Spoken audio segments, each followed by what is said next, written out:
Tuluyan ng makakasuhan ang tumatayong manager ni Naoya Inoue na si Uhashi ang mga big-time sponsors ng bansang Japan. Para po sa kalam na lahat, karoon po ng malawakang pag-withdraw ng mga naturang financer dito kay Naoya Inoue. Ito ay isang malawakang domino effect na kung saan ang unang pag-back out nitong si Bob Arum ng Amerika ay sinundan ng mga business tycoon ng bansang Japan at ang huli nga po dito sa Saudi Arabia sa pamumuno nitong si Turkey al-Sheikh. Ganun pa man, ang mga tycoon po ng Japan ang meron pong jurisdiksyon na magdemanda dito kay Uhashi dahil sa sunod-sunod na pagkalugi ng laban nitong si Naoya Inoue. Kung titignan ay malakihan po yung inilalabas na kaperahan ng mga nasabing financer para lamang maidaos sa loob ng Japan ang bawat naging laban nitong si Inoue. Ang malaking parte nga po ng pagpapaluwal ay napunta lamang dito sa talent fee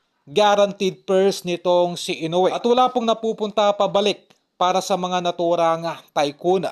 At dito ay naharap sa kaliwat kanang kaso. Partikular, itong manager mismo ni Naoya Inoue. Dahil sa harap-harapang pagtanggi nito na labanan ang kanyang alaga itong si Casimero na ay kinukonsidera ng lahat na dito ay magkakaroon ng malakihang revenue ang Japan Commission sa oras na may daos ang naturang megabout. Para po sa hindi nakakaalam ay nagkaroon po ng survey kamakailan lamang sa lahat na mga potential fights nitong si Naoya Inoue ay itong si Cuadro Alas lamang ang numero 1 na may pinakamalaking tsansang matalo. Kung hindi man ay makapagbigay ng pinakamahirap na laban dito kay Naoya Inoue. At ito ay sapat ng datos upang may kasa sa lalong madaling panahon ang naturang megabout. At ito nga po ay pilit at paulit-ulit na hinaharang nitong si Uhashi sa hindi malamang kadahilanan.